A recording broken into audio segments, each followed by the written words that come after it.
Hey, how's it going, everybody? Scott Spreitzer here with Tony George. We are DocSports.com, and we're doing a little abbreviated version of 8 and 8. Want to say thanks to those over at the Red Rock Racing Sportsbook, and of course, Chuck Esposito. We're not there this week. We should be back there next week. But listen, national title game I want to jump into, Tony, before we talk Sure. about the final week of the regular season in the NFL. The Bulldogs right now laying 3, total 52.5. Game, of course, being played in Indianapolis. And now, so far, we're talking midweek. So far, it's a situation where, the Bulldogs have been moved up because of sharp action. The public will get more involved as it gets closer to game time, closer to Monday. But, it opened 1, Georgia, the places that opened it, and it was bet up to where it is now, which is 3. And a lot of that has to do with sharps basing their stuff on power ratings. I get it. I do a lot with power ratings, too, in football and in college basketball. So that's where we are right now. Georgia laying 3, 52.5. I will say this, Tony, that when it comes to revenge, I think it can be an overused term. Neither team is going to come in with more motivation than the other, obviously. The thing that Georgia might be able to use, and I'll throw this to you with this, is that Alabama came out and played not just up-tempo football, but up-tempo times 10 when they had the football against Georgia. And what they did is they didn't allow the Bulldogs to get off the field and substitute on defense. And those big boys up front, boy, they were gassed as that game progressed, and we saw what happened from that point on. So maybe Georgia can do something adjusting to what Alabama might toss at him again when Bama has possession of the football.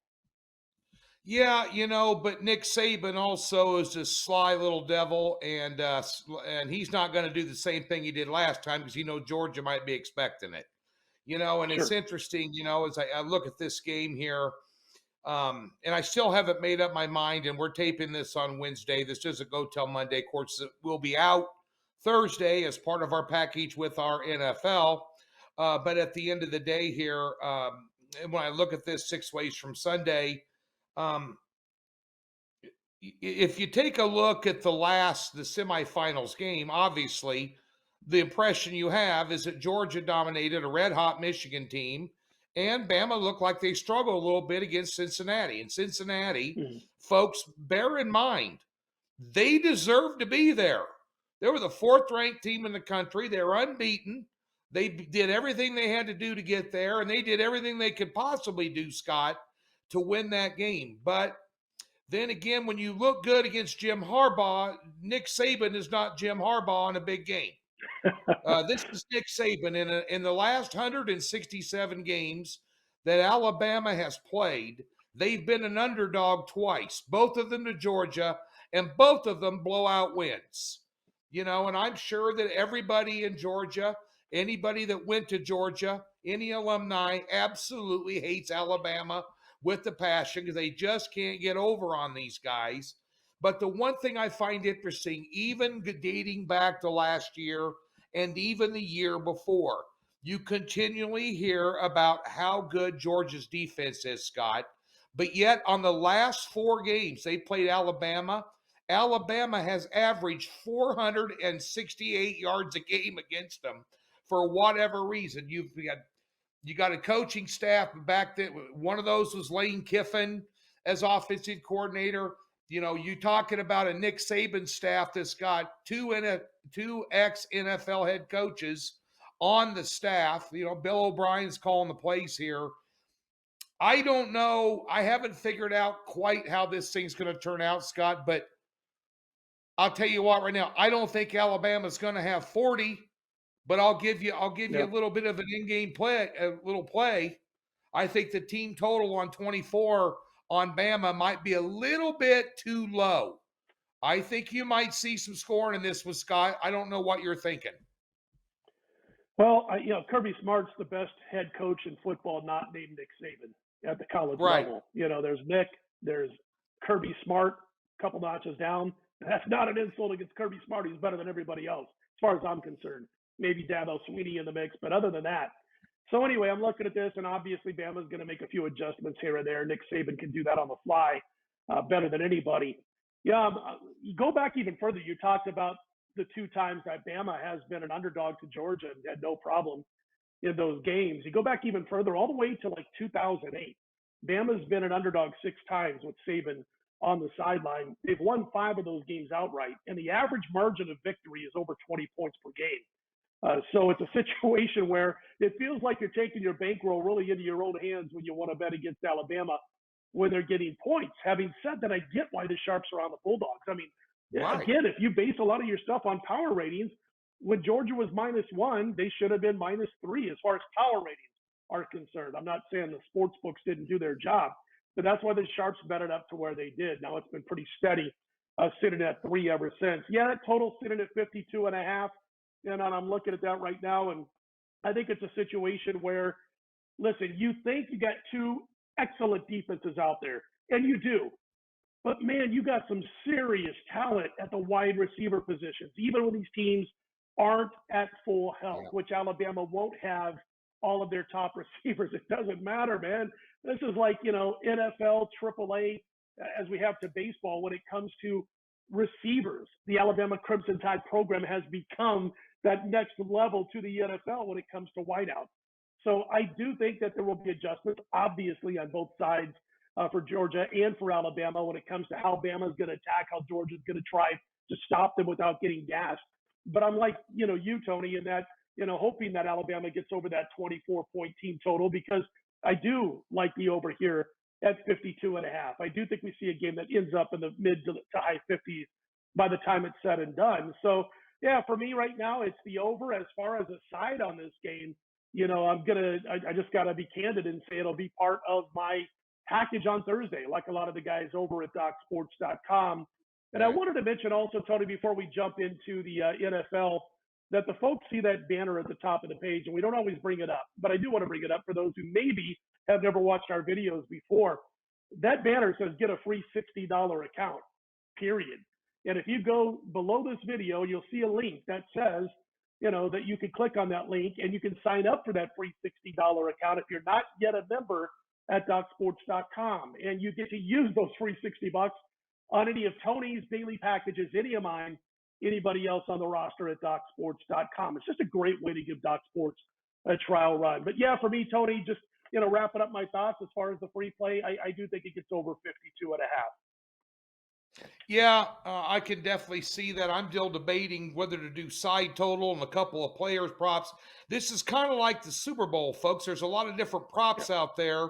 I don't do a lot of player props just as part of premium packages on a day-to-day basis because we're so busy handicapping 4 or 5 different sports and trying to laser focus on getting you guys winners that just takes away from the limited amount of time we have. We put our picks up early in the morning.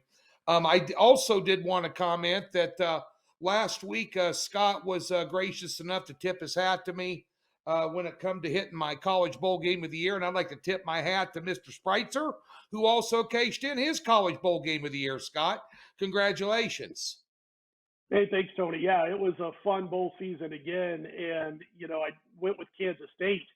I was just so glad that they covered for everybody, because we released those plays last week. They were 3.5. They had already moved a lot and gone to 3.5, but they were as high as 10 on game day. They were as high as 10. I know. So, I'm sitting there going, not only do I hope to cover that 3.5, but obviously I want even the latecomers to be able to cash.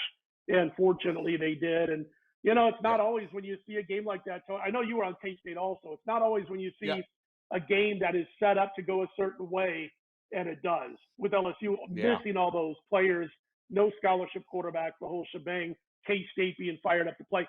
I want to give props to LSU, though. I do want to do that here, Tony, because, listen, they could have been like a few other teams and just said, oh, crap, we got an L coming. We're going to lose this game. We got nobody left to play. So we're just going to we're just going to go home. We're not going to play the game. We saw a few teams do that. So props and credit, major credit to LSU for showing up and playing in that game, knowing that they were basically playing with basically had 3 legs, 1 eye, and an arm, and that was about it. So it's nice that it went the way it did, though, and everybody got to cover. Let's talk some NFL. Speaking of 1 leg and 1 arm and an eye, we're talking about Big Ben, the Steelers. Listen, I love the career Big Ben has had, Tony. I am a fan. He cashed for me the other night, that home finale against the Cleveland Browns, but he recognizes it's his time, and that's good because, listen, even that game on Monday against the Cleveland Browns, he didn't play well. He threw the ball 46 times. He completed 24 passes. 2.67 yards per pass, yet they won and covered that game. Tony, boy, I tell you, it's gonna be a tough one here against the Baltimore team that's looking and needs a win. They're laying 5.5. Baltimore total 41.5. Your thoughts on this one?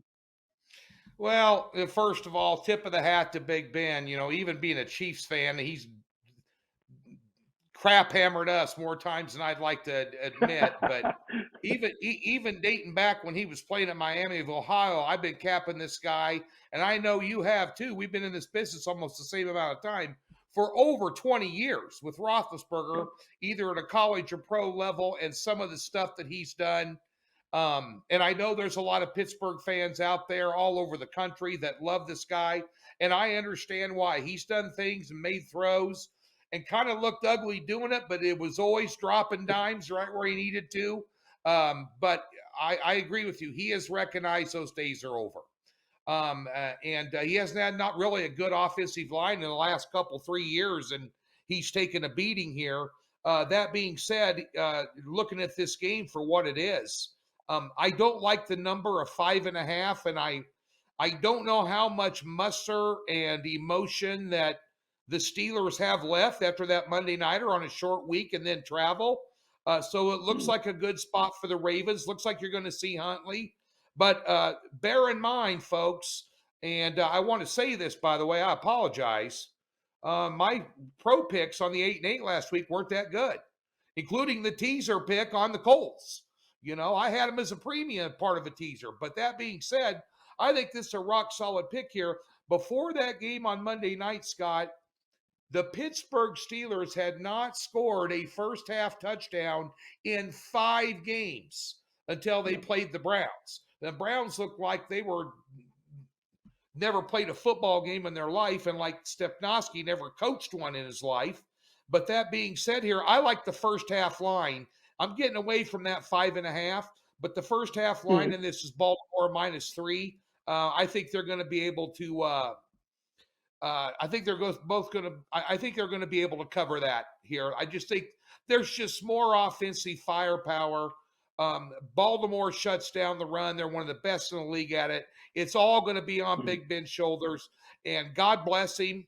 But we've seen over the last 3 games he has failed to get over 158 yards throwing the football. That's not going to work on the road when you can't run the football, Scott. So I'm going to go Baltimore Ravens first half line and switch gears and top spin volley lob this back into your court. The New Orleans Saints, a lot of stuff going on here for the Saints. Need some help here, but they need the one thing they can do to control their destiny is to beat the Atlanta Falcons here. They're laying 4.5 here on the road, total of 40, Scott. Yeah, you know what? I had the Saints last Sunday, and I thought it was a loss. I mean, there's times when I do the little anti-jinx, and I'll put an L next to a play that I have that's not looking too hot, and then hope that I pulled the right trigger when it came to the jinx. That wasn't the case. I mean, they were sluggish as it gets last week, and I was doing a little in-game on a couple of other games, so they're down 10-3. They're looking like they can't get anything going offensively. And I just kind of put that game by the wayside, wasn't paying attention to it, doing a little in-game on a couple of other games. And by the way, when it comes to in-game betting, I don't know about everybody else. I don't go more than 2 games at a time. I get kind of lost in the math if I try to do 3 or 4 games, and I find myself losing, more often than I win if I go more than 1 or 2 games at a time with in-game. So I'm not even paying attention to the Saints. Buddy of mine, a bettor here in Las Vegas, I get a text, I look down, and he goes, "We're up 8, brother." And I'm like, holy cow, I never would have suspected that we came back and covered that spread, which I think got to 6.5 with New Orleans. So that was a nice surprise. Yeah, you're right. They can still make the playoffs. They need some help. One of the reasons I jumped on the Saints last week is because they finally had at least a semblance of an NFL quarterback, or somebody who had at least been out there a few times, taking snaps as a starter and Taysom Hill, rather than what we saw the previous week, which we went against the Saints 2 weeks ago. Listen, I'm a little concerned about their offense because what's happened now is teams have a read on Hill. And even when you got a guy like, one of the best running backs coming out of the backfield, you're talking about Kamara, it's a situation where they know kind of let's force Hill to have to beat us with his arm.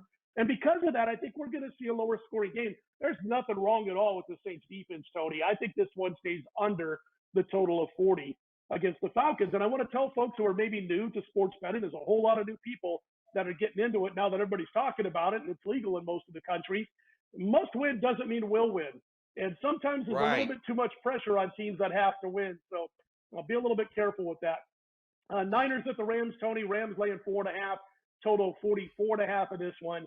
We know that Shanahan has had the better of McVay since he's been a head coach. We also know that, on the flip side, that Jimmy G is questionable for this game. Trey Lance didn't look too hot last week. And, there's a lot of Niners sidelined by both COVID and by injuries. I don't know, man. Which side are you going with? Are you going with Shanahan having the advantage over McVay so far in their careers, or on the flip side, going with the LA Rams? Give me the 49ers. I like them. Okay. I think Trey Lance will have a better game if he has to play. I think he probably will. I'm not going to argue with 5-0 and 4-1 against the spread with Shanahan here. And the other thing too is if you take a look at the numbers here, the team with the better defense is getting points. I mean, at the end of the day, you take a look at these offensive numbers, points scored per game, 25 for the 49ers, 27 for LA, which you would think LA's offense this year with Stafford yanking the trigger with all the weapons he's had, even though they lost, or Woods, they get Odell Beckham Jr. back. There's Cam Akers maybe coming back, but at the end of the day, 25 and 27 points per game, points allowed 21 each. If you look at the defenses, Rams with all those guys, including Donald,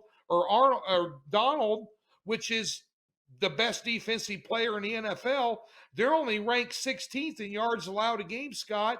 The 49ers are ranked 4th in the NFL, and you're catching over the fall number of 3. While I understand there's some issues on one side of the ball for the 49ers in terms of COVID, and we got a 50-50 quarterback situation, I just think we're betting into a number. And I think this is a bad number for a team that's been dominant. They did, and frankly, the 49ers had an easy time of it, where LA was struggling a little bit. I really think this is going to be a tight ball game with basically the division on the line. It depends on what happens with Arizona and Seattle. By the way, take Seattle plus points, but Arizona and Seattle, and then what happens in this game for the division crown. And of course, the Niners need to win to get in. I like them in this spot, and I'm not afraid to also stick them in a teaser, Scott, and getting them up over 10.5. You're getting through every key number you need to worry about when you're sliding into double digits. And we're going to go back to Scott here for our last pick. And I guess I just tell everybody, and I'm sure Scott would agree and he can comment when I throw this back to him, bear in mind this weekend, folks, the last regular season Sunday in the NFL, and there's a couple games on Saturday, obviously. My boys are playing, Scott. Come on. Come on now. I need the Texans to beat Tennessee for the number 1 seed. There you go. Come on. But at the end of the day here, folks, this is the most dangerous weekend in the NFL when it comes to betting. And if you spread it around all over the place, quite frankly, you're going to get your ass handed to you. This is where a combined 60 years of experience comes into play to help you out, stick a little money in your pocket, for sure. That being said, Scott, win and you're in. Right here in Las Vegas, I am going to this football game on Sunday. I'll tell you right now, Chargers at Las Vegas. Vegas pulls off a win last week, blew my teaser. my goodness. This is going to be one hell of a ball game. When you're in, Chargers laying 3 on the road. They're expecting some scoring here, Scott. 49.5, which kind of jumped off the page at me. Your thoughts on this one, brother? This is a tough call. Yeah, I wish I was going to be there, but have some close contact with a couple of positives. I'm fine. But so we're going to be watching this from home this weekend. But Yeah. I'll tell you what, here's what's going to happen. Here's my prediction, okay? The Jaguars are going to beat the Colts. I'm saying this with tongue in cheek. The Jaguars are going to beat the Colts, which means the Chargers and Raiders, for those who haven't heard, would each get into the postseason if they play to a tie. So, Tony, I hope you bring some deep pockets for a couple of beers here and there, a couple of, going to that concession stands for some good food. Check out Pizza Rock. It's the best in town. They got a set up in the Allegiant Stadium because after the Yeah. Jaguars beat the Colts, these two teams are going to kneel for 60 minutes. Why would you want to take a chance of losing if the Colts lose on Sunday and you can simply Yeah. make the playoffs by playing to a tie? So it's kind of interesting how that played out. Fortunately for the NFL, the Colts are playing the Jaguars, and Yeah. not a decent football team. And hopefully they'll stay focused and can get by, and we'll have a great game on Sunday night. It's tough, man, because you've got a Chargers organization who's never done really well in key spots, at least for many, many years. They've got a quarterback who's really never had to play in this kind of a scenario. You've got the Raiders, who have been garbage basically since they moved to the Las Vegas Strip when it comes to home games. They just have not fared well Yeah. at one of the best stadiums in all of college and pro football. Now, I've been there several times. They look sluggish at times. I think they've got a quarterback, talking about Carr, who is talented enough to be a starting quarterback in the NFL and lead his team to the postseason. I'm talking about talent. I don't know what's going on up here. He doesn't seem to have those kind of leadership skills to take a team to the next level. And I think he's hit that ceiling. I really do, in how far Derek Carr can go. And so I'm a little bit concerned about that. I give the quarterback edge to the Chargers. I give the coaching edge to the Chargers because the Raiders don't have a true NFL head coach and haven't for most of this season. Point differential is very poor for the Raiders at home. I really think this team has got to keep it lower scoring if they wish to have a chance. Now, just because they don't score 55 or 60 combined doesn't mean that the Raiders go out and get the win. I'm going to have a side on this game, again, a premium play, but as far as the total is concerned, I lean towards the under for the sake of this week's 8-8. Just a lean towards the under in this one, Tony. And again, man, I hope you have a great time. I'll be watching on TV, and we'll see. I'll be rooting for my bet. I'm not a home. Raiders are Oakland as far as I'm concerned. I'm a big Vegas Golden Knights fan because they were born and raised on the Strip in Vegas. This team's the Oakland Raiders that came to Las Vegas. I'm not a big Raiders fan. I respect the organization. Huge fan of both Al Davis, the late Al Davis, and the late John Madden, and Ken Stabler, those kind of guys. But I'll be rooting for whoever I have, and it'll probably, don't want to give it away too much here, but it's probably going to be the other side, Tony. Yeah, well, keep it secret between you and everybody watching. Right there. I grew up a Chiefs fan, so you know how I feel about the Raiders, which is absolutely. That being said, I live in Las Vegas. I have a lot of friends that are embracing them as they have the Golden Knights. And so, we'll see 17 games now. So 15 weeks out of the year, I'm Raider friendly.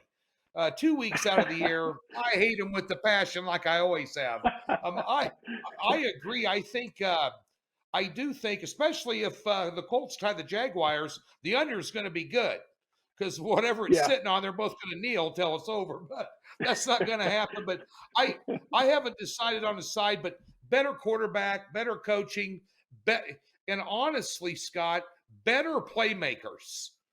When you're looking at Eckert making big plays and the receiving unit they have there.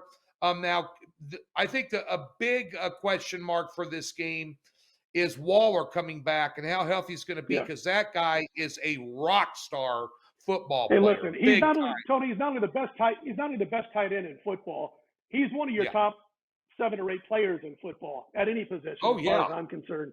Obviously makes a massive difference. And what he can draw away on from defense is drawing away from wideouts too. Almost like a decoy when he needs to be. He can block downfield. He does everything. And he's huge to their potential success in this game. Yeah, and I think that's, he reminds me exactly of Travis Kelce for Kansas City. In a big game, if Mahomes doesn't have him, they're at a disadvantage. And I was surprised to see them get it done. I thought the Colts last week played poorly. You could tell that Wentz hadn't practiced with the COVID situation. He wasn't sharp. and it cost them. And you got to have your A game in this league, even if you're playing the Jets, this, that, or the other. So, but I agree with you on the under, and be sure and look at on the East Coast this week, folks, for some of the weather, because there's going to be some nasty weather out there this week in some of these NFL venues on the East Coast, especially up in New York, New England, and Buffalo areas, and points in between, even maybe down into Philly and Washington, those areas. But Scott, we'll convene again next week, Scott, at the Red Rock. Yeah. We had a little bit of a we'd rather play it safe than sorry with this COVID right now, and there's been some contact tracing involved, and we'll get back there next week. And but in the meantime, be sure and click that $60 link below. And Scott, And I'll by the turn way, it over to Tony, you. I just Mhm. yeah, I was just going to jump in real quick because I want to let everybody know the contact tracing wasn't Red Rock. It wasn't the Red Rock station. Feel free No. to head down to the Red Rock. It was me. It was my side of the family over here that's involved in some contact tracing. So we just thought it Right. was best to be on the side of caution. But as far as the Red Rock, it's not down there. It was with me. So I just want to let everybody know that if we get to head over to the Red Rock. Tony, I wanted to mention real quickly, it has been a fantastic basketball season thus far. We're doing this video late afternoon Wednesday. Going into Wednesday, 66% this season in college basketball. Folks, I don't know Wow. how long that's going to last. I'm hoping it lasts the Wow. rest of the season. But, it's been an Wow. incredible 2 months. We're up over $5,000. Over the last week, we've gone 25-8 with all sports. We're up over $7,400 during that time frame. So, listen, as they say, strike while the iron's hot. We'll do our best to keep it going. And I also wanted to answer a Twitter question because a lot of folks play a lot of games. And I do myself over the years. Now, I might have 15, 18 college basketball bets on a Saturday. Not doing that this year. It's been 2 to 3 games on busy days because of the COVID situation. And listen, it's tough enough keeping your I guess radar up and everything else when it comes to tracking who's got COVID, who doesn't, what star player might have it, what doesn't. And so I just thought the safest thing to do this year would be to keep it around 2 or 3 plays per day when it comes to college basketball, maybe 1 or 2 per day in the NBA. So that's what we will continue doing. If you're looking for 20 plays a day, I'm not your man. If you're looking for 2 or 3 per day, I'm your man. And Tony, what do you got going? By the way, I wanted to mention in football, we do have a 7-star going this weekend. We do have the college football championship, basketball, hockey Yeah. every day. What do you got going this weekend, sir? I've got another top play in the NFL. Right now, I'm still working it up. I got to wait for the latest injury report, weather, all the other things. Last week, we had our top play of the weekend was on the Tennessee Titans over a very overrated Miami team that had been on a nice win streak, but they had beaten the Texans and 3 New York teams in part of that win streak. So I thought maybe that might be a little bit misleading, and it was, since the number 1 seed was at home, laying 3.5. But we've got I've always been a low volume guy, as Scott just spoke to.